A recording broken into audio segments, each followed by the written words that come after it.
What if I told you that the most sacred name in all of creation, the very name that carries the power to transform your spiritual life, has been deliberately hidden from you for nearly 2,000 years? What if the key to unlocking your direct connection to the divine wasn't lost to time, but was systematically removed, buried, and forbidden by those who claim to speak for God? You're about to discover something that will shake the foundations of everything you thought you knew about faith, about truth, and about the spiritual heritage that was stolen from humanity itself. For centuries, millions of believers have felt something missing, an emptiness that no sermon could fill, a distance from the divine that no prayer seemed to bridge. And now, finally, we know why.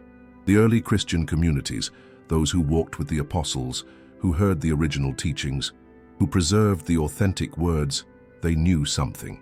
They possessed something so powerful, so transformative, that when the institutional church rose to political power, this knowledge became the first casualty of their ambition. In the dusty manuscripts of forbidden gospels, in the hidden chambers of ancient libraries, in the secret traditions passed down through persecuted communities, lies a name. Not just any name, but the name, the true name of the divine that was spoken in the original teachings, before translation obscured it, before politics corrupted it, before fear silenced it.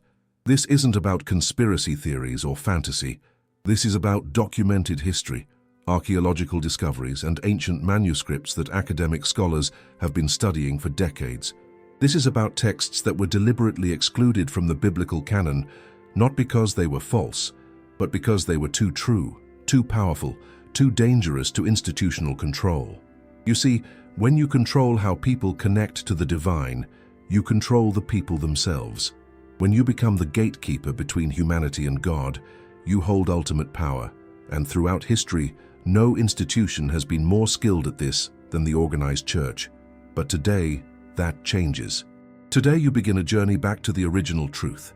Today you reclaim what was always yours by right, the authentic name, the real teachings, the unfiltered connection to the divine that flows through every awakened soul. The rabbis of ancient times understood something that modern believers have forgotten. Names carry power. In Hebrew tradition, to know someone's true name was to understand their essence, their character, their very being. This is why the sacred name of God was considered so holy, so powerful, that it could only be spoken once a year by one person in the most sacred place. But what happened to that name? Where did it go? Why do modern believers use generic titles, God, Lord, Father, instead of the specific, personal, powerful name that was revealed to Moses, spoken by Jesus, and preserved in the earliest Christian communities? The answer will disturb you. It will make you angry. It will make you question everything you've been told, but it will also liberate you in ways you never imagined possible, because hidden in the forbidden Gospels, those texts that were banned, burned, and buried by church councils, the true name survives, preserved by communities who risked everything to keep it alive, protected by scribes who died rather than let it disappear, maintained by spiritual traditions that understood its power too well to let it vanish from the earth. Modern archaeology has unearthed manuscripts that the Church Fathers hoped would never see daylight again. Digital technology has made accessible texts that were once hidden in private collections and monastery vaults. Academic scholarship has decoded languages and revealed translations that expose centuries of deliberate distortion. We are living in a unique moment in human history. For the first time since the early church councils made their fateful decisions, the complete picture is emerging. The forbidden knowledge is coming to light. The hidden name is being revealed. But this revelation comes with responsibility. Once you know, you cannot unknow. Once you hear the true name, you cannot unhear it. Once you understand what was taken from you, you can never again accept the substitutes that were offered in its place. This is your moment of choice. You can close this video right now and continue believing what you've always believed. You can maintain the comfortable distance between yourself and these disturbing truths. You can trust that the institutions know best, and that some knowledge is too dangerous for ordinary believers to possess. Or you can choose courage, you can choose truth.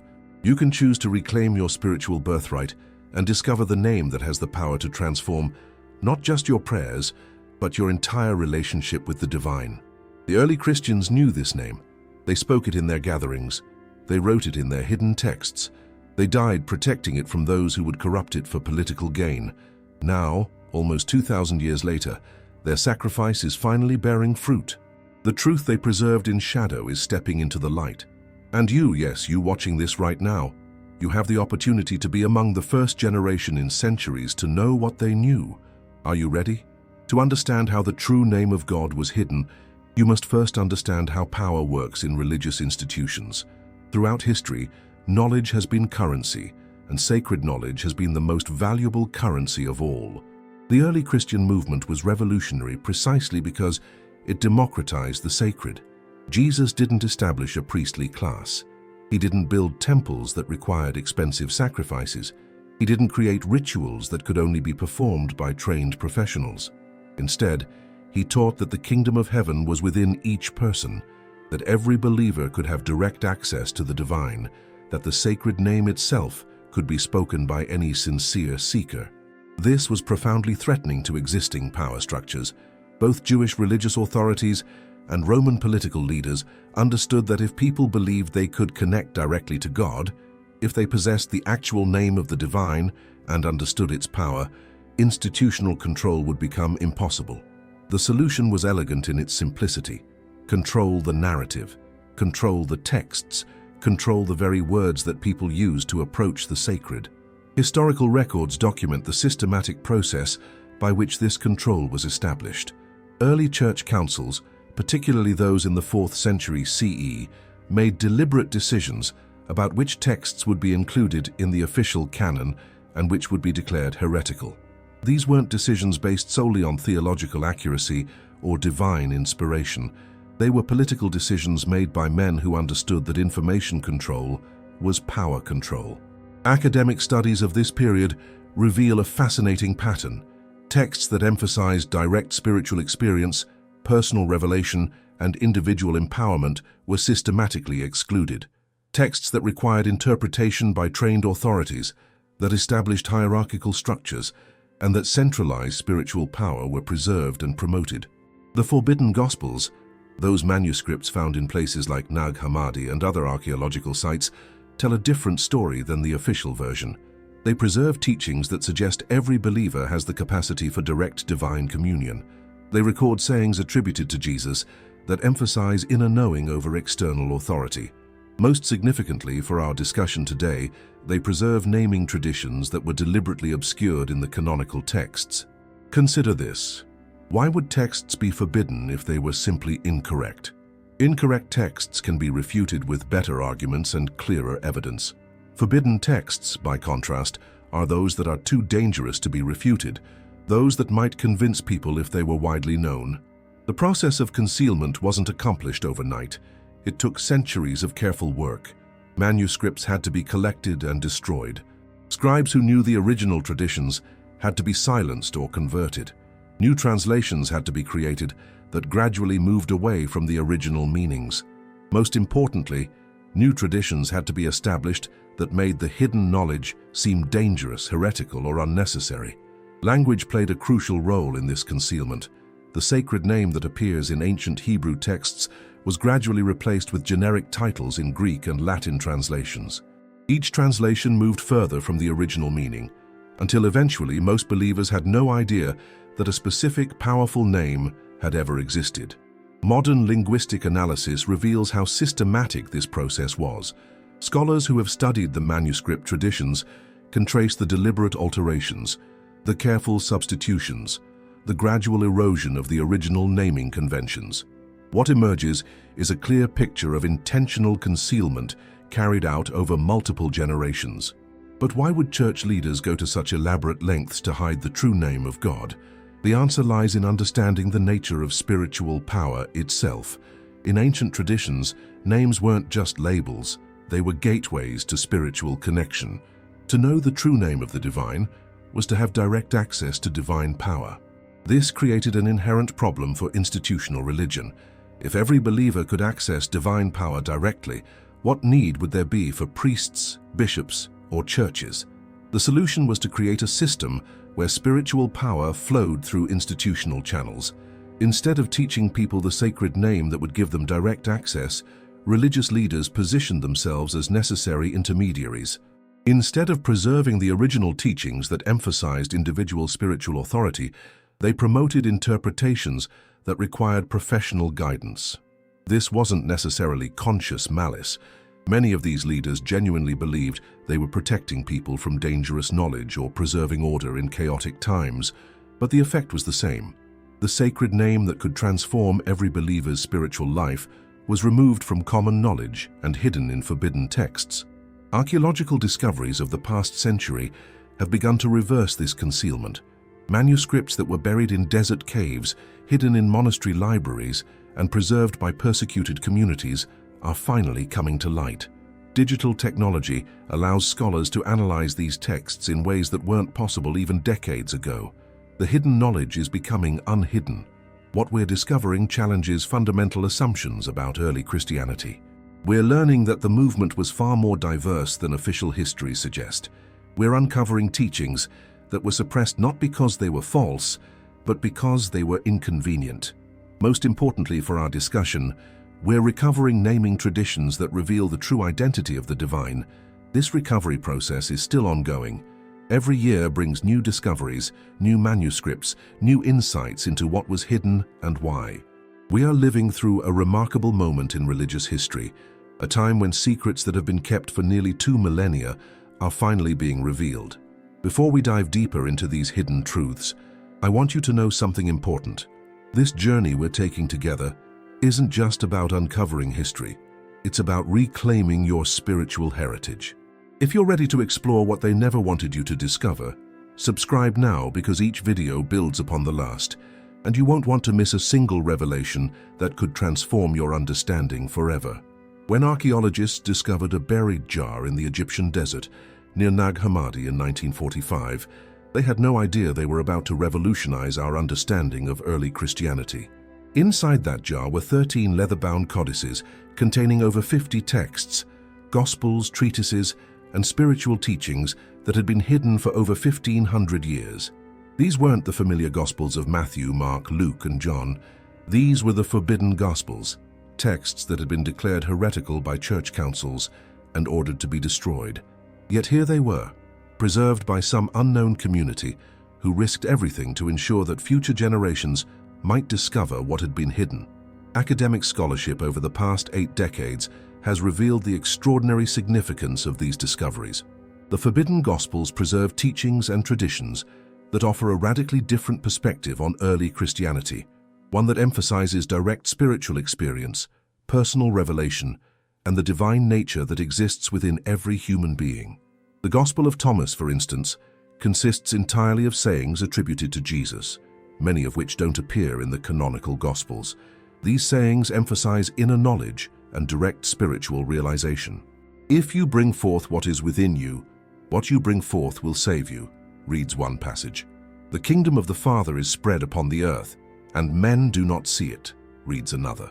But perhaps most significant for our discussion today are the naming traditions preserved in these texts.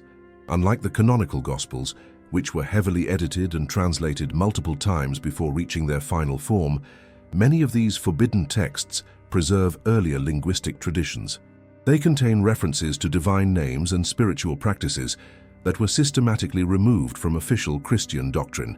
The Gospel of Philip, another text from the Nag Hammadi collection, contains explicit discussions about the power of names and the importance of knowing the true name of the divine. "Those who say they will die first and then rise are in error," it states. "If they do not first receive the resurrection while they live, when they die, they will receive nothing." This emphasis on spiritual transformation in this lifetime, accessed through direct knowledge rather than institutional mediation, explains why these texts were considered so dangerous. They suggested that every believer could achieve the same spiritual realization that Jesus had achieved if they possessed the right knowledge, including the sacred name. Research into Gnostic traditions, the diverse spiritual movements that produced many of these forbidden texts, reveals sophisticated theological systems that understood the sacred name as a key to spiritual transformation. These traditions maintained that knowing the true name of God was essential for achieving gnosis, direct spiritual knowledge that transcended mere belief or faith. The preservation of these texts represents one of the most remarkable acts of spiritual courage in human history. Consider the context. By the 4th and 5th centuries CE, possessing these texts could result in persecution, exile, or death. Church authorities were systematically hunting down and destroying any manuscript that contradicted official doctrine. Yet some communities chose to bury their sacred texts rather than burn them, betting that future generations would be ready to receive what their own generation had rejected. Modern scholars have identified multiple layers of editing and translation in the canonical Gospels that suggest systematic alteration of naming traditions. Comparative analysis between the forbidden Gospels and the canonical texts reveals patterns of substitution where specific names have been replaced with generic titles. The Gospel of Truth, another Nag Hammadi text, explicitly discusses the importance of the sacred name. The name of the Father is the Son. It is He who, in the beginning, gave a name to him who came forth from himself, and he begot him for a son. He gave him his name which belonged to him, he the Father. All things exist in him, the name the Father. The Son would not become Father unless he wore the name of the Father. These passages suggest that early Christian communities understood the sacred name not just as a word to be spoken, but as a spiritual reality to be embodied. The name wasn't separate from the person. To know the true name was to participate in the divine nature itself. Archaeological evidence supports the idea that diverse Christian communities preserved different aspects of the original teachings. Discoveries in Egypt, Syria, and other locations have revealed that early Christianity was far more varied than official histories suggest. Different communities emphasized different aspects of the teaching, preserved different texts, and maintained different spiritual practices. What becomes clear from studying these forbidden Gospels is that the early Christian movement included sophisticated spiritual teachings that were later suppressed. These teachings emphasized direct experience, personal transformation, and the kind of spiritual knowledge that could only be transmitted from teacher to student or preserved in hidden texts for future generations to discover. The communities that produced and preserved these texts understood something that official Christianity later forgot, that spiritual truth cannot be destroyed, only hidden. They trusted that eventually, when humanity was ready, the hidden knowledge would resurface. That time has come. We are the generation they were preserving this knowledge for. We have the tools, the freedom, and the spiritual maturity to receive what they sacrificed to maintain. Names have power. This understanding, universal across ancient cultures, has been largely lost in our modern world, where names are often chosen for their pleasant sound rather than their meaning. But in the spiritual traditions that gave birth to Christianity, names were considered to contain the very essence of what they named. In Hebrew tradition, the concept of Shem, name, carries profound significance. The sacred name of God wasn't just a label or identifier. It was understood to be a gateway to divine presence, a key that could unlock spiritual realities, a bridge between the human and the divine. This is why the name was considered so holy, that it could only be spoken once a year by the high priest in the most sacred space of the temple. But what was this name? And how did it become so thoroughly hidden that most modern believers don't even know it existed? The Hebrew scriptures preserve the four-letter name, the tetragrammaton, YHVH. But even this preservation came with restrictions. Over time, Jewish tradition developed the practice of substituting other titles when reading aloud, so that the original pronunciation was gradually lost. By the time Christianity emerged, different communities had different understandings of how the sacred name should be pronounced and used. Early Christian communities inherited this understanding of the power of names. The letters of Paul refer to the name that is above every name, suggesting that first-century Christians understood there was a specific, powerful name associated with divine reality. The Gospel of John records Jesus saying, "I have manifested your name to the men whom you gave me out of the world," implying that revealing the true name of God was central to his mission. But here's where the mystery deepens. Comparative analysis of early Christian texts reveals that different communities preserved different versions of the sacred name. Some used Hebrew forms, others Greek transliterations, still others developed entirely new formulations that they believed captured the essence of divine reality. The Forbidden Gospels preserve several of these naming traditions. Some texts refer to the ineffable name, a name so powerful it cannot be spoken aloud. but must be written in special characters or communicated through spiritual transmission. Other texts describe initiation practices where knowing the sacred name was essential for achieving spiritual transformation. Archaeological discoveries have revealed early Christian inscriptions and artwork that include letter combinations and symbols that appear to be attempts to preserve divine names. These findings suggest that early Christian communities took the sacred name seriously and developed sophisticated methods for preserving and transmitting this knowledge. Linguistic analysis of the canonical Gospels reveals interesting patterns. In the original Greek texts, there are places where generic terms like theos, God, appear to have been substituted for more specific names. Scholars have identified editorial layers that suggest systematic replacement of particular names with universal titles. This process of substitution wasn't necessarily malicious. As Christianity spread beyond its Jewish origins into Greek and Roman cultures, translation became necessary. Each translation created opportunities for the original meanings to be lost or altered. Names that carried specific spiritual significance in Hebrew or Aramaic might not have equivalent power in Greek or Latin. However, the Forbidden Gospels suggest that some early communities made deliberate efforts to preserve the original naming traditions. These texts often include untranslated words and phrases, maintaining the original linguistic forms even when the surrounding text has been translated. The Gospel of the Egyptians, one of the texts found at Nag Hammadi, includes elaborate sequences of vowel sounds and letter combinations that scholars believe represent attempts to preserve the pronunciation of sacred names. These passages suggest that certain communities understood the sacred name not just as a word to be spoken, but as a vibration to be produced, a sound that could induce spiritual states.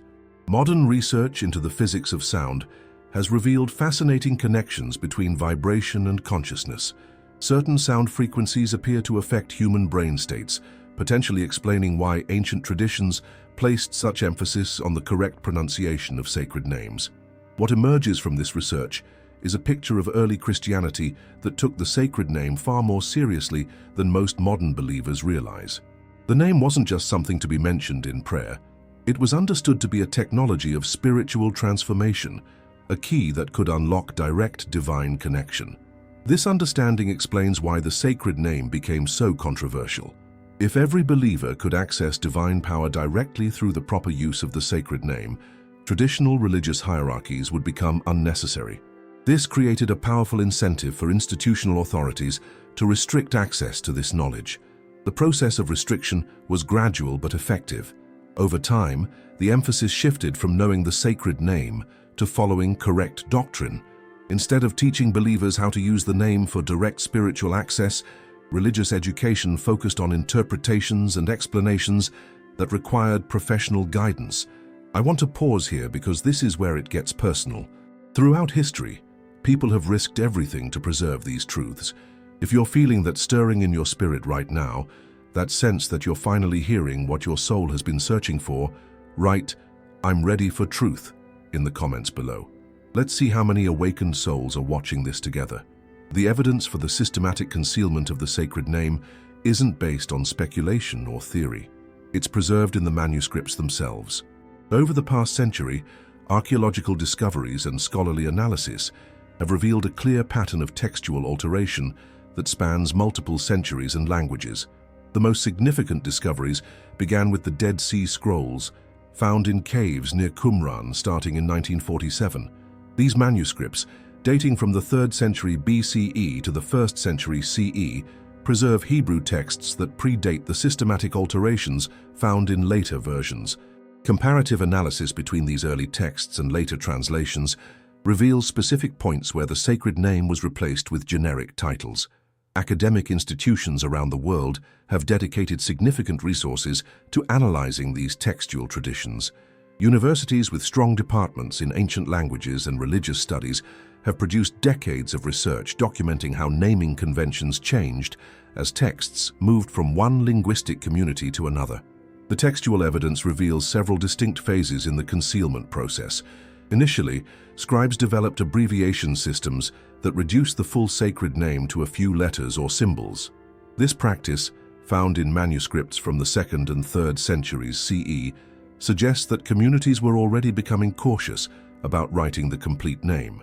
The next phase involved substitution, replacing the abbreviated sacred name with titles like Lord or God in translated versions. Manuscripts from the 4th and 5th centuries show this practice becoming standardized across different geographical regions, suggesting coordinated efforts by religious authorities. Perhaps most significantly, comparative analysis of parallel passages in different manuscript traditions reveals that the same teaching or saying might preserve the original name in one text while using a generic title in another. This parallel preservation allows scholars to identify where alterations occurred and sometimes to reconstruct the original readings. The Nag Hammadi codices provide particularly valuable evidence because they preserve traditions that were maintained outside the mainstream church. These texts often retain naming conventions that were altered or eliminated in canonical versions. Cross-referencing between these forbidden texts and canonical manuscripts reveals the extent of the editorial changes. Modern digital analysis has revolutionized manuscript studies. Computer programs can analyze thousands of textual variants across multiple manuscript traditions, identifying patterns that would be impossible to detect through manual comparison alone. This technology has revealed previously unknown connections between texts and has made possible large-scale studies of how naming traditions evolved. One particularly significant area of research focuses on the Old Testament quotations found in New Testament texts. When early Christian writers quoted Hebrew scriptures, they sometimes preserved older naming conventions that had been altered in later Hebrew manuscripts. By comparing these quotations with contemporary Hebrew texts, scholars can reconstruct earlier versions of the sacred name. The Septuagint, the ancient Greek translation of Hebrew scriptures, provides another crucial source of evidence. Different versions of this translation show varying approaches to translating the sacred name, suggesting that even in pre-Christian times, there was uncertainty about how to handle this sensitive issue. Coptic manuscripts, preserved in the dry climate of Egypt, offer unique insights into how early Christian communities outside the Greek and Latin traditions handled the sacred name. Some of these texts preserve transliterations that appear to maintain aspects of the original pronunciation that were lost in other linguistic traditions. Archaeological discoveries continue to provide new evidence. Inscriptions found in ancient synagogues, Christian churches, and other religious sites sometimes preserve forms of the sacred name that don't appear in literary manuscripts. These inscriptions suggest that spoken traditions sometimes maintained elements that were altered in written texts.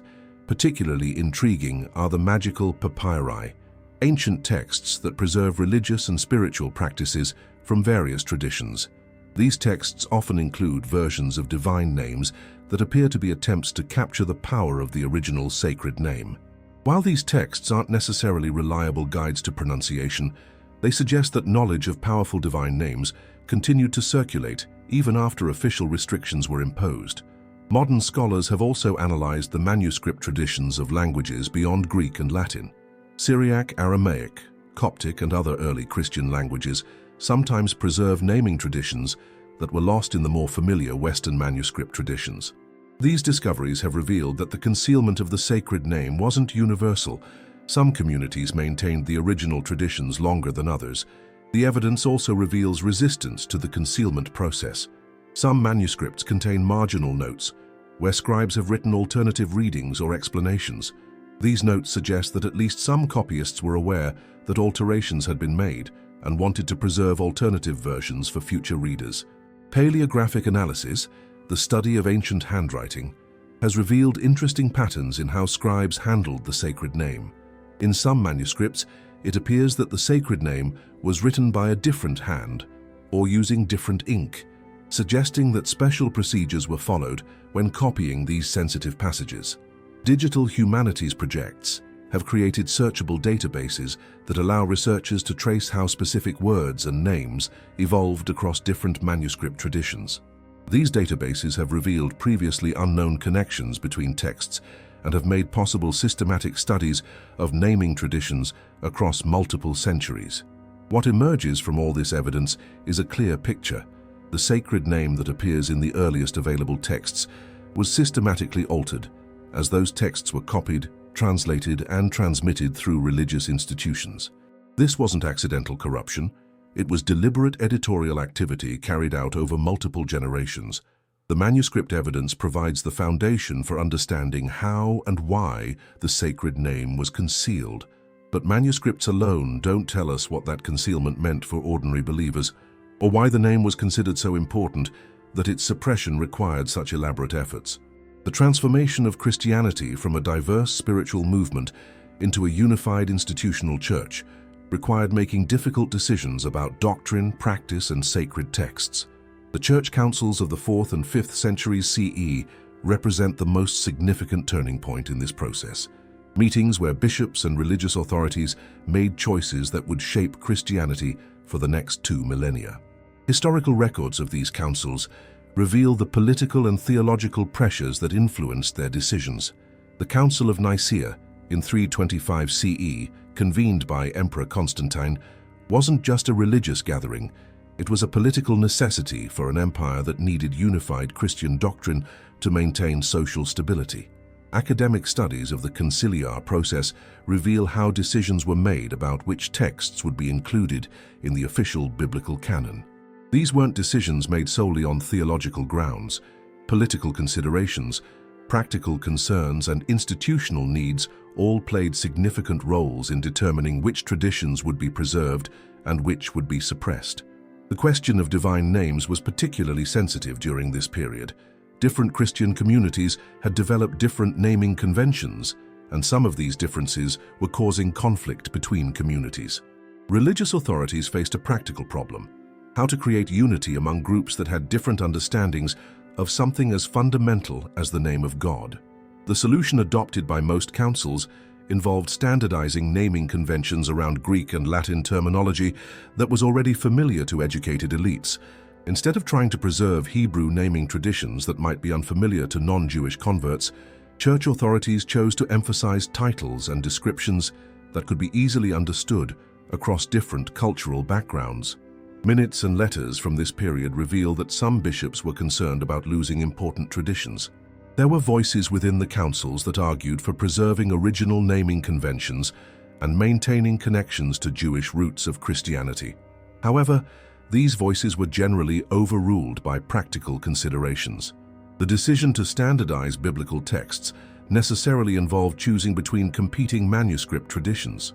When different versions of the same text contained different names or titles for the divine, editors had to decide which version would be considered authoritative.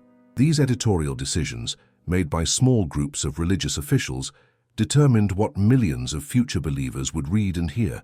Enforcement of conciliar decisions required significant institutional effort. Bishops were required to ensure that priests in their regions used approved texts and followed standardized practices. Manuscripts that didn't conform to approved versions were to be corrected or destroyed. Communities that maintained alternative traditions faced pressure to conform or risk being declared heretical. The process wasn't completed quickly. Historical evidence suggests that it took several generations for the decisions made at major councils to be fully implemented across all Christian communities. Some regions maintained alternative traditions longer than others, and some communities found ways to preserve forbidden knowledge while outwardly conforming to official requirements. Documentation from this period reveals fascinating tensions between unity and authenticity. Church authorities genuinely wanted to preserve what they considered essential Christian truth while creating the institutional structures necessary for long-term survival. The challenge was determining which traditions were essential and which could be modified or eliminated for the sake of unity. The treatment of Gnostic and other alternative Christian movements during this period illustrates how the conciliar process handled dissenting voices. Communities that maintained different understandings of divine names, different spiritual practices, or different theological emphases were systematically marginalized and eventually driven underground. Archaeological evidence from sites dating to this period shows the practical effects of these decisions. Earlier Christian art and inscriptions often include symbols and letter combinations that appear to represent alternative naming traditions. Later examples from the same regions show standardized iconography that conforms to conciliar decisions. The councils also established procedures for handling future textual questions. They created institutional mechanisms for making decisions about disputed passages, alternative readings, and new discoveries. These procedures ensured that future changes would be controlled by religious authorities rather than emerging organically from grassroots communities. Perhaps most significantly for our discussion, the councils established the principle that religious knowledge should be mediated through institutional channels. Instead of encouraging individual believers to study original texts and develop personal relationships with divine names and spiritual practices, the conciliar system emphasized the importance of receiving interpretation and guidance from authorized teachers. This principle had profound implications for how the sacred name would be transmitted to future generations. Instead of being something that every believer could learn and use personally, knowledge of the sacred name became something that was controlled and dispensed by religious authorities. The long-term effects of these conciliar decisions shaped not just Christian doctrine but Christian spiritual practice. By standardizing naming conventions and restricting access to alternative traditions, the councils created a Christianity that was more institutionally manageable but potentially less spiritually dynamic. Modern scholarly analysis of the conciliar period has revealed both the achievements and the costs of this institutional transformation. The councils succeeded in creating a unified church that could survive political upheavals and cultural changes. But they also eliminated spiritual traditions that some modern believers find compelling and valuable. Understanding the conciliar process is essential for appreciating both how the sacred name was concealed and why its recovery represents such a significant opportunity for contemporary spiritual seekers. Sometimes the most effective way to hide something is to leave it visible but unrecognized. The sacred name of God wasn't completely erased from biblical texts. Traces of it remain scattered throughout both the Old and New Testaments, preserved in passages where complete removal would have been too obvious or too difficult to accomplish. These remnants exist like archaeological artifacts embedded in familiar texts, waiting for readers who know how to recognize them. Understanding where to look and what to look for reveals a hidden layer of meaning that transforms our reading of supposedly familiar passages. In the Hebrew scriptures, the four-letter name YHVH appears over 6,000 times, though most English translations render it as Lord in capital letters. This translation convention, established centuries ago, maintains a visible reminder that something specific has been substituted, even while concealing what that something is. But the concealment goes deeper than simple translation choices. Linguistic analysis reveals places where the original sacred name appears to have been embedded in personal names, place names, and ritual expressions. The name Yehoshua, Joshua, literally means "WVH saves." The expression Hallelujah begins with Hallelu, praise ye, followed by Jah, a shortened form of the sacred name. These embedded forms suggest that the sacred name was so central to ancient Hebrew spiritual life that it became woven into the very fabric of religious language. People carried aspects of the divine name in their own names. Places were named to commemorate encounters with the divine. Ritual expressions incorporated the sacred name into prayers and celebrations. New Testament texts contain similar embedded patterns, though they're often less obvious because of translation issues. The name Jesus itself appears to be a Greek rendering of the Hebrew name that incorporates the sacred name. Comparative linguistic analysis suggests that early Christian communities understood this connection and considered it significant. Archaeological discoveries have revealed inscriptions and artifacts that preserve alternative forms of divine names that don't appear in standard biblical texts. Some of these discoveries suggest that different Jewish and early Christian communities developed different ways of preserving and using the sacred name while still maintaining reverence for its power. Ancient Jewish mystical traditions preserved sophisticated understandings of how the sacred name could be used for spiritual transformation. The Kabbalah, though developed centuries later, maintains traditions that appear to trace back to earlier practices involving divine names. These traditions suggest that knowledge of the sacred name wasn't simply academic. It was understood to be a practical, spiritual technology. Early Christian art and architecture sometimes include symbols and letter combinations that appear to be cryptographic representations of divine names. Church decorations Manuscript illuminations and religious artifacts from the first several centuries CE contain visual elements that may preserve naming traditions that were being suppressed in textual sources. The phenomenon extends beyond Christianity and Judaism. Comparative religious studies reveal that many ancient spiritual traditions developed sophisticated practices around divine names. Islamic traditions preserve 99 names of Allah, each with specific spiritual applications. Hindu traditions maintain thousands of divine names in various languages, each considered to carry unique spiritual power. This cross-cultural pattern suggests that the concealment of divine names represents a significant departure from universal spiritual practice. Most ancient traditions considered knowledge of divine names to be essential for spiritual development. The systematic suppression of this knowledge in institutional Christianity represents an historical anomaly rather than a natural development. Modern research into the neurological effects of repetitive prayer and chanting has revealed measurable impacts on consciousness and brain activity. Certain sound patterns appear to trigger altered states of consciousness that facilitate spiritual experience. This research provides a scientific framework for understanding why ancient traditions place such emphasis on the correct pronunciation of divine names. The hidden presence of the sacred name in familiar texts creates an interesting dynamic for contemporary readers. Once you know what to look for, patterns become visible that were previously invisible. Seemingly ordinary passages reveal layers of meaning that transform their spiritual impact.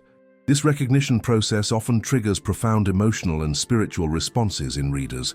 Many people report that discovering hidden references to the sacred name feels like remembering something they had forgotten rather than learning something new. This suggests that knowledge of the sacred name may be more deeply embedded in human spiritual consciousness than institutional suppression could completely eliminate. The recovery of hidden sacred names represents more than academic curiosity. It offers contemporary believers an opportunity to reconnect with spiritual practices that were suppressed but not completely destroyed. These practices can be recovered, studied, and adapted for modern spiritual life. The fact that traces of the sacred name survived centuries of systematic concealment suggests something important about the nature of spiritual truth itself. Truth may be hidden, suppressed, or distorted, but it appears to have a natural tendency to preserve itself and resurface when conditions are appropriate. We are living in such a time, a moment when the hidden patterns are becoming visible, when the concealed names are being recognized, when ancient spiritual technologies are becoming available to contemporary seekers. Something extraordinary is happening across the world right now. In countries where Christianity has deep historical roots, and in places where it's relatively new, believers are beginning to ask questions that previous generations couldn't ask. They're seeking answers that were once forbidden, exploring spiritual territories that were once declared off-limits. This isn't happening in isolation. Social media platforms connect seekers from different continents who discover they're asking similar questions, having similar spiritual experiences, and finding similar inadequacies in traditional religious explanations. The same hunger for authentic spiritual truth is emerging simultaneously across different cultures, languages, and denominations. Digital technology has made ancient texts accessible to ordinary believers for the first time in history. Manuscripts that were once locked away in monastery libraries or private collections are now available online. Translation tools allow people to explore original languages without years of academic study. Research databases enable individuals to investigate historical questions that were once the digital technology has made ancient texts accessible to ordinary believers for the first time in history. Manuscripts that were once locked away in monastery libraries or private collections are now available online. Translation tools allow people to explore original languages without years of academic study.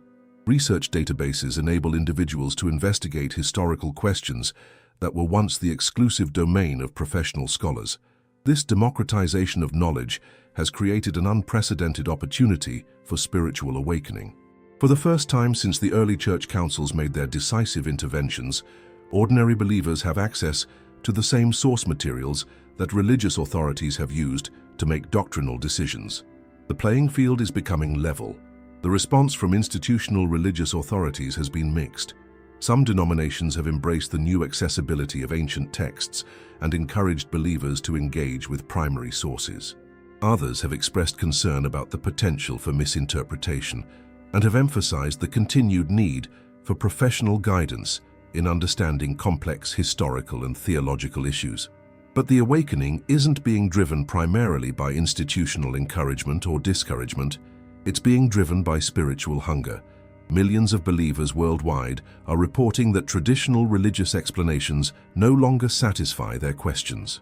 They're seeking deeper understanding, more authentic spiritual experience, and more direct connection with the divine.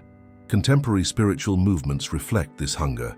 Across different denominations and even different religions, there's growing interest in contemplative practices, mystical traditions, and ancient spiritual technologies that promise more direct divine encounter. Many of these practices involve working with divine names in ways that were suppressed in mainstream religious education. Academic institutions have documented this trend through surveys and studies of contemporary religious belief and practice.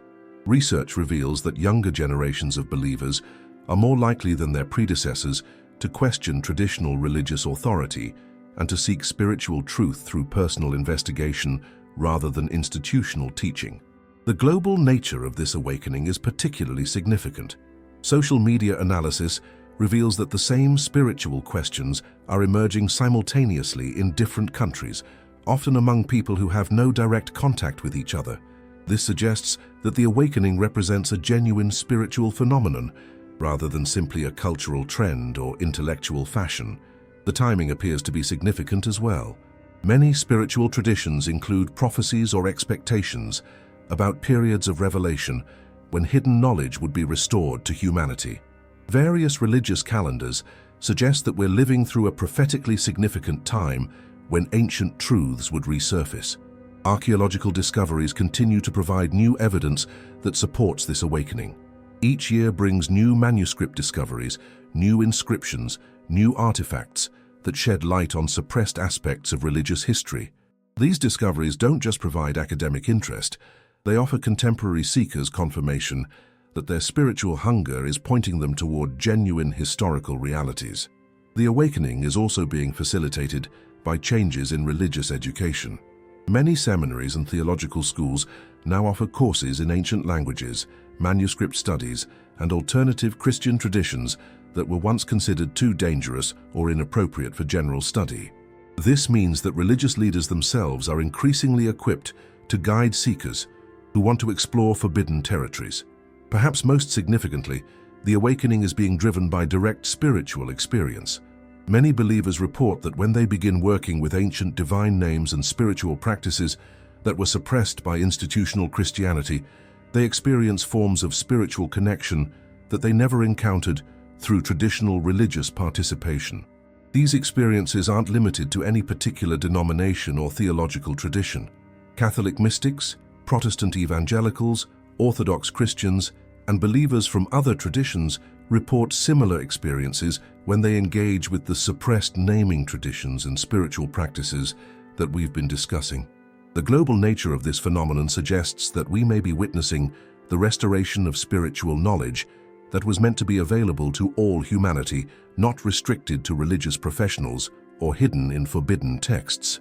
The concealment that began with the early church councils may finally be ending. This doesn't mean that institutional religion is becoming irrelevant. Many seekers find that understanding the hidden history of their faith traditions actually deepens their appreciation for their religious communities. But it does mean that the relationship between individual believers and religious authority is changing in fundamental ways. I can feel the energy of awakening souls watching this right now. From Brazil to Spain, from Mexico to the United States, this message is crossing every border. Where are you watching this from? Write your country or city in the comments. I want to see the global map of this awakening. Show me that truth has no boundaries. Understanding that the true name of God has been hidden from believers for nearly 2 millennia raises profound questions about the nature of spiritual authority, personal faith, and direct divine connection. If the most fundamental aspect of religious practice, how we address the divine, has been altered for institutional purposes, what does that mean for individual spiritual life? The implications go far beyond academic curiosity or historical interest. When ancient spiritual traditions emphasized the power of divine names, they weren't speaking metaphorically. They understood these names to be functional spiritual technologies that could facilitate direct divine encounter. The concealment of these names didn't just hide information. It potentially separated believers from spiritual experiences that were originally intended to be central to religious life. Modern neuroscience research has begun to provide scientific frameworks for understanding how the repetition of specific sounds and names can affect consciousness and spiritual experience. Studies of meditative practices across different religious traditions reveal measurable changes in brain activity when practitioners engage with traditional divine names and mantras. This research suggests that ancient spiritual teachers weren't simply expressing religious devotion when they emphasized the importance of divine names. They were describing practical spiritual technologies that produce reliable effects on human consciousness. The systematic suppression of these technologies represents a significant loss for human spiritual development. For individual believers, recovering knowledge of the sacred name opens possibilities that were closed by centuries of institutional mediation. Instead of approaching the divine through prescribed prayers and established rituals, believers can explore direct spiritual practices that don't require professional guidance or institutional permission. This shift toward direct spiritual access challenges fundamental assumptions about religious authority. If every believer can access divine power through the proper use of the sacred name, what role should religious institutions play in spiritual life? This question has driven religious politics for centuries and continues to create tension in contemporary religious communities. The personal implications vary significantly among different believers. Some people find that learning about hidden divine names enhances their existing religious practice without threatening their institutional commitments. They integrate the recovered knowledge into traditional prayer and worship while maintaining their connection to established religious communities. Others discover that understanding the concealment of the sacred name fundamentally changes their relationship with religious authority. They may find it difficult to trust institutions that participated in hiding such essential spiritual knowledge, and they may choose to pursue their spiritual development through individual study and practice rather than through traditional religious channels. Perhaps most significantly, many believers report that working with recovered divine names produces spiritual experiences that they never encountered through traditional religious participation. These experiences often include a sense of direct divine presence, enhanced prayer effectiveness, and spiritual insights that arise spontaneously during practice. The recovery of hidden divine names also opens theological questions that challenge traditional doctrinal formulations. If the sacred name carries spiritual power that was meant to be accessible to all believers, what does that suggest about the nature of salvation, divine grace, and spiritual authority? Some theological traditions suggest that knowing the true name of God is essential for complete spiritual development. These traditions maintain that believers who work only with generic titles and translated versions miss crucial aspects of divine connection that can only be accessed through the original sacred name. This perspective raises difficult questions about the spiritual status of believers who lived and died without access to the concealed knowledge. Were they denied essential spiritual opportunities by institutional decisions that they had no part in making? How should contemporary believers think about ancestors who practiced their faith within the limitations imposed by religious authorities? The practical implications for prayer and worship are immediate and significant. Believers who choose to incorporate recovered divine names into their spiritual practice often report that their prayers feel more powerful, their meditation more effective, and their sense of divine connection more direct and personal. However, this enhanced spiritual access comes with increased responsibility. Ancient traditions that preserved knowledge of sacred names also maintained careful teachings about how that knowledge should be used. The power that comes with knowing divine names can be misused if it's not accompanied by proper spiritual development and ethical understanding. The recovery of hidden divine names also raises questions about spiritual community and shared practice. How can believers who possess this knowledge share it responsibly with others? How can communities be formed around authentic spiritual practices without repeating the institutional mistakes that led to concealment in the first place? These questions don't have easy answers, but they point toward possibilities for religious renewal that go beyond simply reforming existing institutions. The recovery of suppressed spiritual knowledge creates opportunities for developing new forms of spiritual community that honor both individual spiritual authority and collective wisdom. For many contemporary seekers, the most profound implication is the recognition that their spiritual hunger has been pointing them towards something real and historically grounded. The sense that something essential was missing from traditional religious experience wasn't just personal dissatisfaction. It was accurate spiritual intuition, pointing toward knowledge that had been systematically concealed. This recognition can be both liberating and challenging.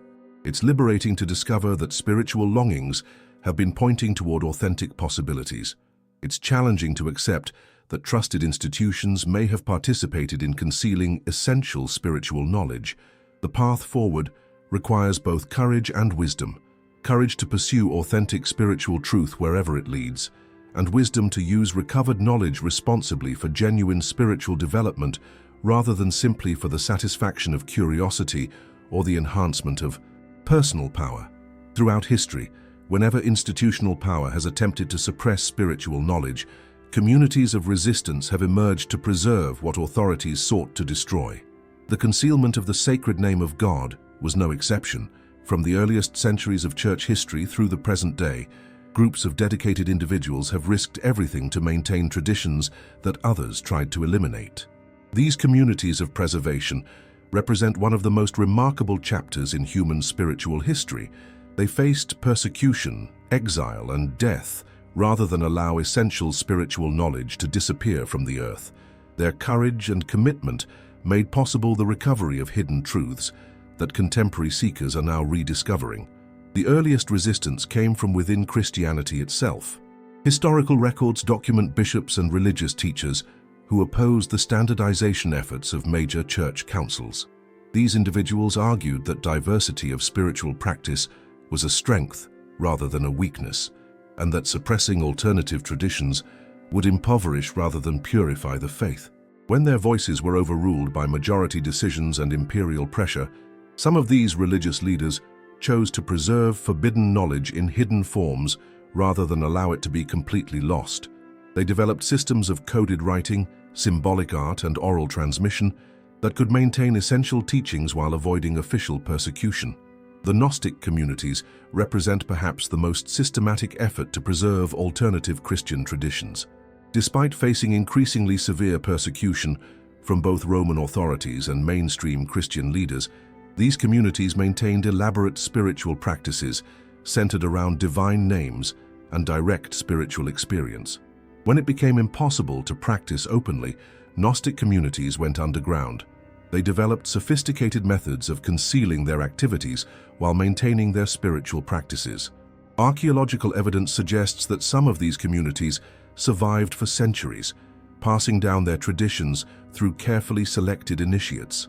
The preservation efforts weren't limited to explicitly Christian communities. Jewish mystical traditions maintained sophisticated understandings of divine names, even as mainstream Judaism developed increasingly restrictive practices around the sacred name. These mystical communities preserved not just the knowledge of divine names, but also practical instructions for their spiritual use.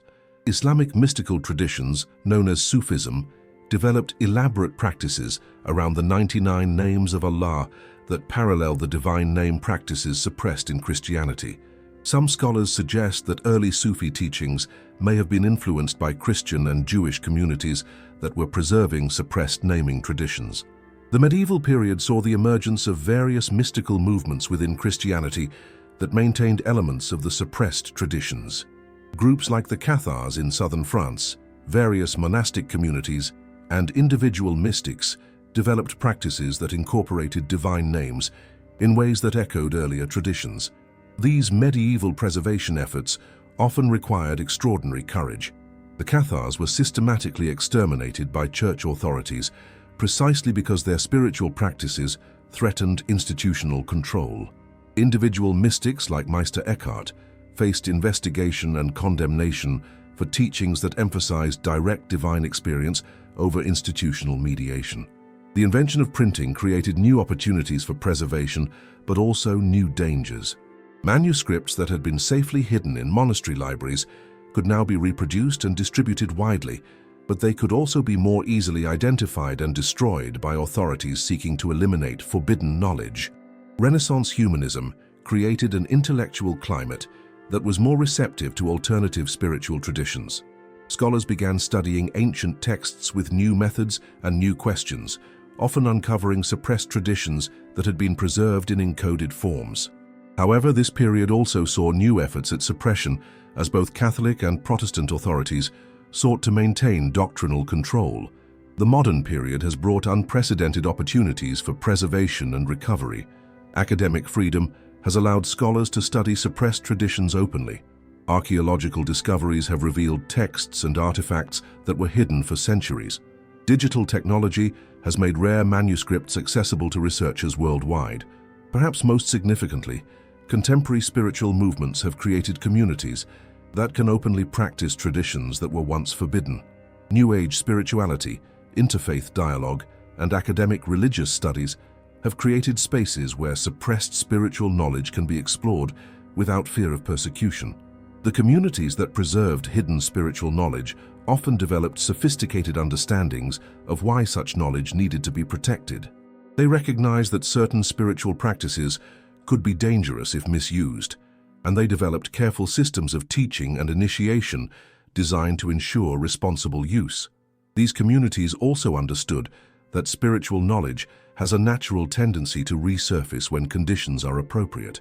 Many preservation efforts were explicitly designed not for immediate use, but for future generations who would be ready to receive what earlier generations had rejected.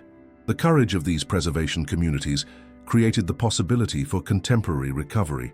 Without their willingness to risk everything to maintain forbidden traditions, the knowledge that modern seekers are rediscovering would have been permanently lost.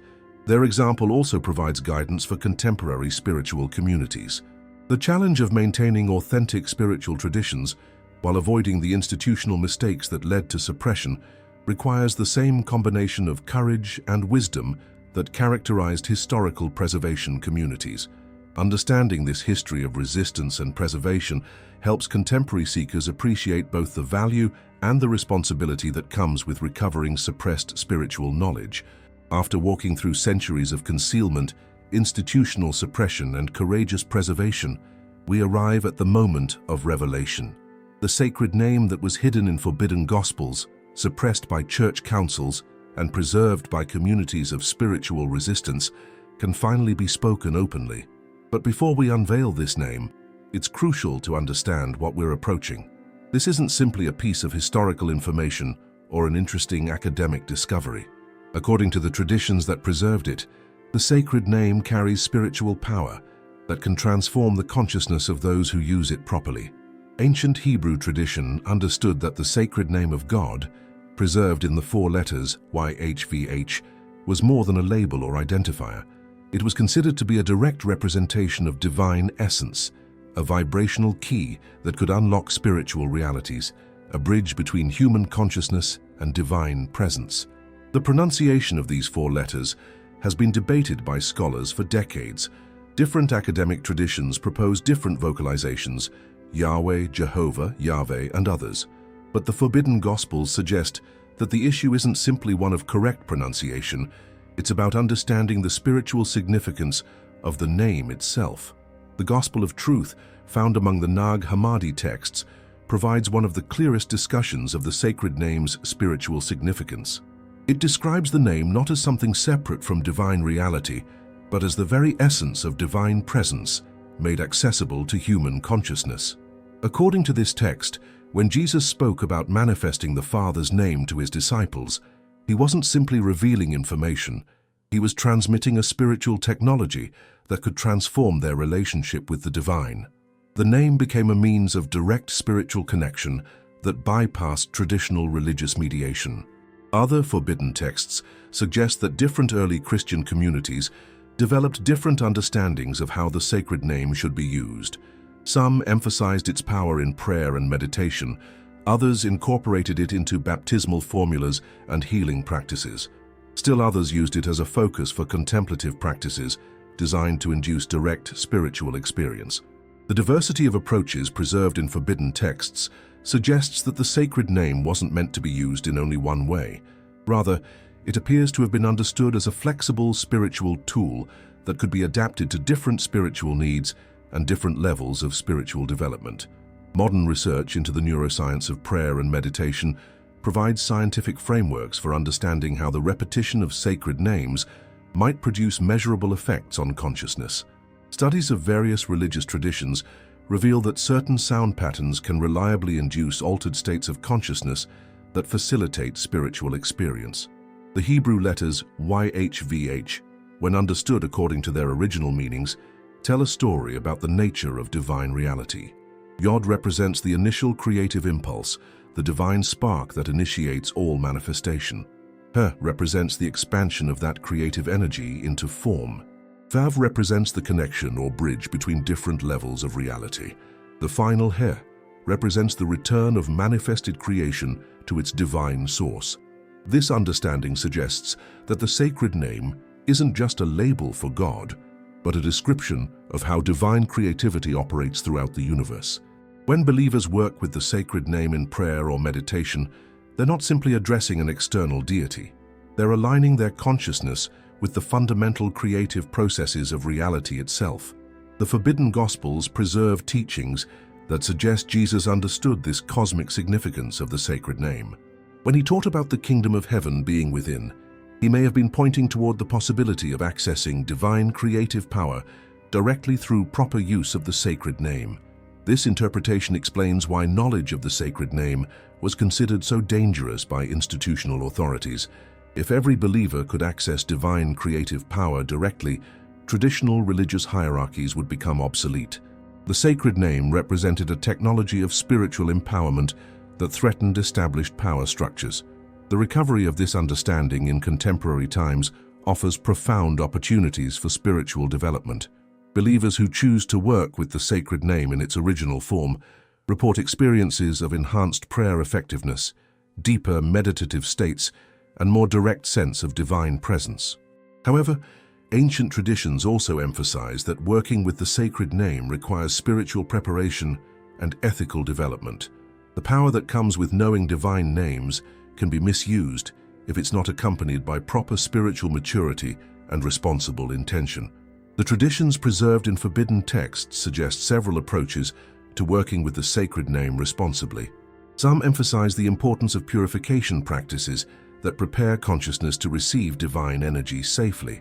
Others stress the need for ethical development that ensures the power will be used for beneficial purposes. Perhaps most importantly, these traditions maintain that the sacred name should be approached with reverence and humility rather than as a technique for achieving personal desires.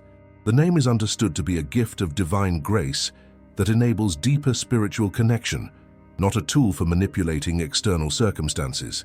For contemporary believers, the recovery of the sacred name represents both an opportunity and a responsibility. The opportunity lies in accessing forms of spiritual connection that were denied to previous generations. The responsibility involves using this knowledge wisely and transmitting it carefully to others who are ready to receive it. The revelation of the sacred name marks not the end of a spiritual journey, but the beginning of a deeper exploration. Ancient traditions suggest that knowing the name is only the first step in a process of spiritual development that can continue throughout an entire lifetime and beyond. What matters most is not simply knowing the name intellectually, but allowing it to transform consciousness and deepen spiritual understanding in ways that honor both its power and its sacred significance. You've reached the moment of choice that every spiritual seeker eventually faces. You now possess knowledge that was hidden from countless generations of believers. You understand how and why the sacred name of God was concealed. You've seen the evidence, heard the history, and witnessed the courage of those who preserved what others sought to destroy. But knowledge alone isn't transformation. Information by itself isn't awakening. What you do with what you've learned will determine whether this moment becomes a turning point in your spiritual life or simply an interesting piece of historical trivia. The sacred name, YHVH, with all its variations and interpretations, is now available to you in a way that it wasn't available to your ancestors. The spiritual practices suppressed by church councils, the direct divine connection that was mediated through institutional channels, the personal spiritual authority that was reserved for religious professionals, all of this is now within your reach. This represents more than an intellectual breakthrough. According to the traditions that preserve this knowledge, working with the sacred name can fundamentally alter your relationship with the divine. Instead of approaching God through prescribed prayers and established rituals, you can explore direct spiritual practices that don't require institutional permission or professional guidance. Many contemporary seekers who have begun working with recovered divine names report profound changes in their spiritual experience. Their prayers feel more powerful and personal. Their meditation becomes deeper and more transformative. Their sense of divine presence becomes more immediate and accessible. But these benefits come with corresponding responsibilities. The same knowledge that can enhance spiritual connection can be misused if it's approached with improper motives or insufficient preparation. Ancient traditions emphasized that spiritual power requires ethical development and mature understanding. Your awakening moment involves accepting both the opportunity and the responsibility that come with this knowledge. You can choose to integrate the sacred name into your personal spiritual practice, while developing the wisdom necessary to use it appropriately. You can join the contemporary community of seekers who are recovering suppressed spiritual knowledge while avoiding the institutional mistakes that led to concealment in the first place. This awakening isn't something you experience in isolation. Around the world, millions of believers are asking the same questions you've been asking, seeking the same authentic spiritual connection you've been seeking, and discovering the same hidden truths you're now discovering. You're part of a global movement of spiritual awakening that crosses denominational boundaries, transcends cultural differences, and unites seekers who share a common hunger for authentic divine connection. This movement doesn't require you to abandon your existing religious commitments, but it does invite you to deepen them by incorporating knowledge that was always meant to be available. The timing of your discovery isn't accidental. Various spiritual traditions suggest that we're living through a period of prophetic significance when hidden knowledge would be restored to humanity. The fact that you're hearing this message at this moment suggests that you're meant to be part of this restoration process. But being part of spiritual awakening requires more than passive reception of hidden knowledge. It involves active engagement with spiritual practices, ethical development that ensures responsible use of spiritual power, and commitment to sharing authentic truth with others who are ready to receive it. Your next steps will determine how this awakening unfolds in your personal spiritual life. You can begin incorporating the sacred name into your prayer and meditation practices, studying the forbidden texts that preserved this knowledge, and connecting with other seekers who are on similar spiritual journeys. You can also choose to become a preserving community yourself, someone who ensures that this knowledge continues to be available to future generations of seekers. This doesn't necessarily mean becoming a teacher or leader, but it does mean living in a way that honors the spiritual truths you've received and demonstrates their transformative power. The communities that preserved the sacred name through centuries of suppression understood that spiritual knowledge is meant to be shared, not hoarded. They risked everything to ensure that future generations would have access to what their generation couldn't practice openly. You now have the opportunity to continue their legacy by using this knowledge responsibly and transmitting it wisely. Your awakening moment is also a moment of choice about spiritual authority. You can continue to rely primarily on institutional religious guidance, accepting that external authorities should mediate your relationship with the divine. Or you can claim your spiritual birthright and develop the personal relationship with the sacred that was always meant to be available to every believer.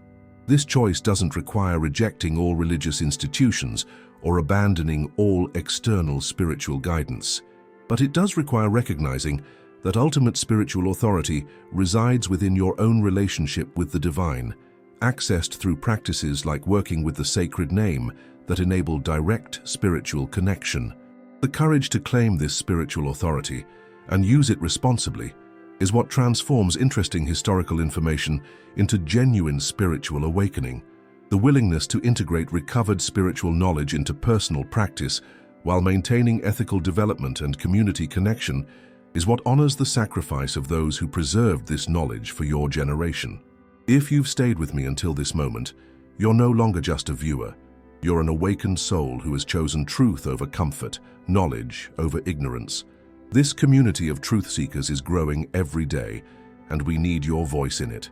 Subscribe now and activate that notification bell, because every video builds upon what you've learned today. And when this video ends, click on the next video that appears on your screen. Your journey into forbidden knowledge has only just begun. The truth they tried to hide for centuries is finally being revealed, and you're part of that revelation. Thank you for watching this video until the end. See you in the next video.